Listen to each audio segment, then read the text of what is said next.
सभी बच्चों को नमस्कार।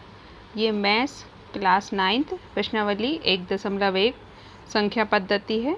ठीक है, तो देखिए पहले हम बेसिक चीज़ें देखेंगे। तो बेसिक चीज़ में देखिए सबसे नंबर 1 पे जैसे मैंने लिखा हुआ है, मैं आपको इस डॉट के द्वारा बताती हूँ।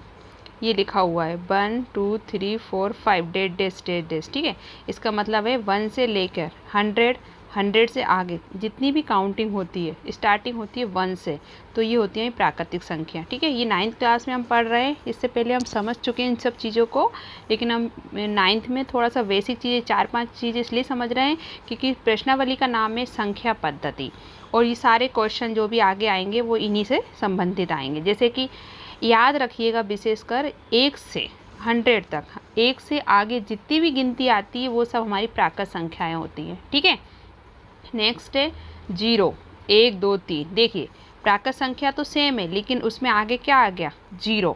सिर्फ एक 0 आने से वो पूरी संख्याएं हमारी क्या हो जाती हैं, पूर्ण संख्याएं। ठीक है, इस प्रकार के क्वेश्चन भी आते हैं। पूर्ण संख्या क्या है, तो 0 से जो शुरू होती है अनंत तक वो पूर्ण संख्या होती हैं। ठीक है, चलिए अब आगे आते हैं। -3 -2 -1, फिर 0 है, फिर 1 2 3 4। इस प्रकार की संख्या रेखाएं आपने देखी है और हम आगे भी देखेंगे। ठीक है, क्या होता है जब बीच में 0 आता है और दाएं और बाएं तरफ जो संख्याएं आती हैं, तो दाएं तरफ प्लस में और बाएं तरफ क्या होता है माइनस में आती हैं। ठीक है, इन्हें हम बोलते हैं पूर्णांक। क्या बोलते हैं, पूर्णांक, जो संख्या रेखा पर आती है। ठीक है, आगे अब देखिए ये संख्याएं सब बटे में हैं, 1/2, 2/3, 4/5। जितनी भी संख्याएं हैं यदि वो बटे में हैं उनको हम बोलेंगे परिमेय संख्याएं। क्या बोलेंगे, परिमेय संख्याएं। ठीक है, ध्यान रखना। आगे अब देखिए ये तो बटे में थी तो परिमेय संख्याएं। अब संख्या तो हैं लेकिन किस में है, रूट में। देखिए 2 रूट दिया है, ठीक है, 5 के रूट दिया है, रूट 7 दिया है, रूट 11 दिया है। ठीक है, तो ये सब क्या है, हमारी अपरिमेय संख्याएं। वापस से देखिए परिमेय संख्याएं बटे में होती हैं और जो रूट में आती हैं, अंडर रूट में आती हैं, उनको अपरिमेय संख्याएं कहते हैं। ठीक है, चलिए अब हम आगे नेक्स्ट क्वेश्चन नंबर 1 पे जाते हैं। ये देखिए प्रश्नावली का क्वेश्चन नंबर 1, प्रश्नावली 1 का क्वेश्चन नंबर 1। प्रश्न है, सभी बुक्स जिनके पास बुक्स हैं वो बुक्स में देखें, जिनके पास बुक्स नहीं है वो इस क्वेश्चन को उतार लें। ठीक है, दिया हुआ है क्या 0 एक परिमेय संख्या है। ध्यान देना, हम पहले पढ़ चुके हैं। क्या 0 एक परिमेय संख्या है? क्या इसे आप P/Q मतलब बटे में के रूप में लिख सकते हैं, जहाँ P और Q पूर्णांक हैं, या नहीं, बराबर नहीं है 0। ठीक है, कहने का मतलब है क्या 0 एक परिमेय संख्या है? हाँ, 0 एक परिमेय संख्या, ये आंसर है। हाँ, 0 एक परिमेय संख्या है क्योंकि 0 को हम 0/1 के रूप में लिख सकते हैं। सही है ना, 1/0 तो हम कभी नहीं लिखते, नीचे की संख्या में बटे में जो आता है उसमें हम 1 या 0 को शो नहीं करते। ठीक है, लेकिन ऊपर यदि 0 है तो हम उसे लिख सकते हैं। ठीक है, तो हाँ 0 एक परिमेय संख्या है क्योंकि उसको हम 0/1 के रूप में लिख सकते हैं, ये इसका आंसर है। आगे अब देखिए प्रश्न दिया है 3 और 4 के बीच में 6 परिमेय संख्या ज्ञात करना है। ठीक है, 3 और 4 के बीच में। ठीक है, तो सवाल इस प्रकार के 2 सवाल हैं, दोनों सवाल मैं बता रही हूँ। देखिए पहला है 3 और 4 लिख लिया, कितनी संख्या निकालनी है, 6। ठीक है, इसमें क्या होता है परिमेय संख्याओं में, सबसे पहले 3 और 4 जो भी आपको संख्या दी जाएगी उसमें 10 का गुणा और 10 का भाग होता है। ठीक है, ये नियम है। जो भी संख्या, ये 3 और 4 की जगह हो सकता है वो संख्याएं हमें चेंज करके दे दें एग्ज़ाम में। ठीक है, आगे क्वेश्चन आपको कुछ भी दे सकते हैं वो संख्या चेंज करके, सिर्फ उसमें ये पूछें कि परिमेय संख्या ज्ञात कीजिए। 6 निकालना है, 5 निकालना है, 2 निकालना है, नियम सेम ही रहेगा।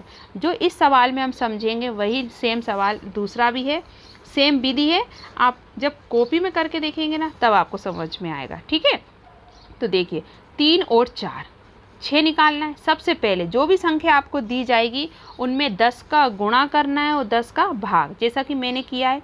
3 में 10 का गुणा किया है, गुणा हमें आमने सामने, और 10 का क्या कर दिया, भाग। तो भाग देना है तो बटे में लिखेंगे।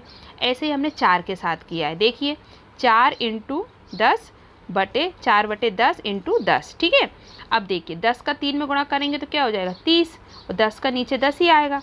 10 का 4 में गुणा करेंगे क्या हो जाएगा 40, और नीचे 10 है, इधर कुछ भी नहीं है तो 10, तो ये जाएगा 30/10, 40/10। बस अब इन दोनों के बीच की 6 परिमेय संख्या लिखना है। जो गिनती आती है तो हम लिख सकते हैं। नीचे की संख्या सेम रहेगी, नीचे जो 10-10 दिया है वो सेम रहेगा, सिर्फ ऊपर की संख्या हम आगे बढ़ाते जाते हैं। जैसे 30 है तो 30 के बाद क्या आता है 31, तो देखिए 31/10, 32/10, 33/10, 34/10, 35/10 और 36/10। कितनी पूछ रहे थे 6 पूछ रहे थे ना। देखिए 1 2 3 4 5 6 आ गया। सबसे सरल सवाल है, नहीं आता है समझ में तो प्लीज़ मुझसे ज़रूर पूछें। ठीक है, अब आगे देखिए दूसरा सवाल देखते हैं हम। ये वाला देखिए सेम है, उसमें हमें संख्या दी थी, इसमें देखिए बटे में दिया है बटे में। बोला ना संख्याएं चेंज होती हैं, विधि वही रहेगी। 3/5, 4/5 के बीच में 5 परिमेय संख्या, उसमें कितनी निकाली थी 6। ठीक है, 3/5 ले लिया, नियम के अनुसार 10 का गुणा करना है और 10 का भाग, तो सेम बटे में 10 लिख दिए, इधर भी 10-10 लिख दिए, तो 10 का 30 में गुणा हो जाएगा तो 30, और 10 का नीचे 5 में गुणा हो जाएगा तो 50। 10 का वैसे भी 5 में गुणा करेंगे तो 50। ठीक है, अब भाग देना है ना, तो आप ये नहीं सोचना कि मैडम आपने इधर क्यों लिखा इधर, क्योंकि उधर पहले संख्या बटे में नहीं दी थी, हमें सिंगल संख्या दी थी पहले, अब वो बटे में दे रहा है, तो नियम तो वही है ना कि 10 का गुणा और 10 का भाग। तो देखिए 30/50 इधर आ गया, 40/50 इधर आ गया। बस 30 और 40 के बीच में 5 परिमेय संख्या लिखना है, लिख दीजिए। 31/50, नीचे का आपको पता है ऊपर की संख्या अंश होती है और नीचे की संख्या हर वही रहेगा, सिर्फ अंश में आगे एक एक बढ़ता जाएगा, और 5 चाहिए तो 1 2 3 4 5 आ गया आंसर। सबसे सरल सवाल है ये, मुझे रिटर्न में चाहिए कॉपी में। ठीक है, चलिए अब आगे नेक्स्ट। नीचे दिए गए ये सत्य असत्य हैं, नीचे दिए गए कथन सत्य हैं या असत्य, हाँ या ना में आंसर देना है, सत्य असत्य लिखना है, लेकिन उसके साथ आपको क्या करना है कारण भी देना है कि ये सत्य क्यों है और ये असत्य क्यों है। ठीक है, तो देखिए सबसे पहले प्रश्न पढ़ लेते हैं। पहला है, प्रत्येक प्राकृत संख्या एक पूर्ण संख्या होती है। तो आपको पता है प्राकृत संख्याएं कौन सी होती हैं और पूर्ण संख्याएं कौन सी होती हैं। प्राकृत संख्याएं 1 से शुरू होती हैं और पूर्ण संख्याएं 0 से। अब वो बोल रहा है प्राकृत संख्या क्या पूर्ण संख्या होती हैं, क्यों हो सकती हैं, आती तो उसी के अंदर है ना, पूर्ण संख्याओं के अंदर 0 से पूर्ण संख्या शुरू होती है, तो 0 के बाद क्या आता है 1, तो पूर्ण संख्याओं में प्राकृत संख्या आई है ना, तो इसका आंसर होगा हाँ। लेकिन लिखेंगे कैसे वो मैं आपको नेक्स्ट में बताऊंगी। आगे, प्रत्येक पूर्णांक एक पूर्ण संख्या होती है। अब देखिए एक प्रत्येक पूर्णांक एक पूर्ण संख्या होती है। पूर्ण का मतलब होता है जैसे कि 2 है एक सम संख्या है, 4 ये भी सम संख्या है, 3 विषम संख्या है। वह संख्या है जिसमें भाग चला जाता है पूरी तरीके से और शेषफल कुछ नहीं बचता। ठीक है, जैसे 2 दूनी 4, 4 चौको 16। ठीक है, ऐसी संख्याएं जो कट जाती हैं, जिनका पूर्णांक मतलब आंसर में कुछ नहीं बचता है, और विषम संख्याएं वो जैसे 3 या तो वो खुद से जाएंगी या 1 से डिवाइड होंगी। इस प्रकार की हमने पहले समझे सवाल। तो इसका आंसर देना है प्रत्येक पूर्णांक क्या एक पूर्ण संख्या है। तो इसको डिटेल में कैसे लिखना है मैं नेक्स्ट में बताती हूँ आपको। आगे एक और देखिए, प्रत्येक परिमेय संख्या एक पूर्ण संख्या है। इसका हाँ या ना में जवाब देना है, तो क्या देना है देखिए अब आगे बताती हूँ मैं आपको। जी ये लिखा है आंसर। ठीक है, ये सारे हमारे क्या लिखे हैं आंसर। हाँ, प्रश्न नंबर 4, नीचे दिए गए कथन सत्य असत्य वही क्वेश्चन है, इसमें सिर्फ आंसर लिखकर दिए हैं मैंने आपको कारण के साथ। जैसे कि पहला है प्रत्येक प्राकृत संख्या एक पूर्ण संख्या होती है। तो देखिए हाँ, प्रत्येक प्राकृत संख्या पूर्ण संख्या है क्योंकि सभी प्राकृतिक संख्याएं पूर्ण संख्याओं में निहित हैं। ठीक है, निहित है मतलब उसके अंदर आती हैं। ठीक है, ऐसे आंसर लिखना है आपको कारण सहित। दूसरा पूछा था प्रत्येक पूर्णांक एक पूर्ण संख्या होती है। तो नहीं, प्रत्येक पूर्णांक पूर्ण संख्या नहीं होती क्योंकि -1 एक पूर्णांक है परंतु ये एक पूर्ण संख्या नहीं है। क्योंकि एक है वो माइनस नहीं है, एक पूर्णांक है क्योंकि ये पूर्ण संख्या नहीं है, क्योंकि एक ही है। ठीक है, ये पूर्णांक तो है लेकिन ये पूर्ण संख्या नहीं है। ठीक है, आगे प्रत्येक परिमेय संख्या एक पूर्ण संख्या है।